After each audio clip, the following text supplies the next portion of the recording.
most of people will have been suicidals. You know suicidals? A person who kills himself. Why are they killing themselves? Lack of education. They are barbaries. That's the congratulations for teachers. Barbaries weeyaan buu Let us tell the student. Lander. Students are tomorrow leaders, by the way. نعم. So my advice is you must time and tie wait no man. Let's say time. Tie wait no man. Time wait no man. From 4 and 8. Waro. That's it.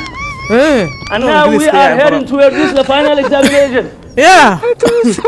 You must increase your effort. You must be bookworm. Always read books. Books. Under your armpit. In other words, you get chance.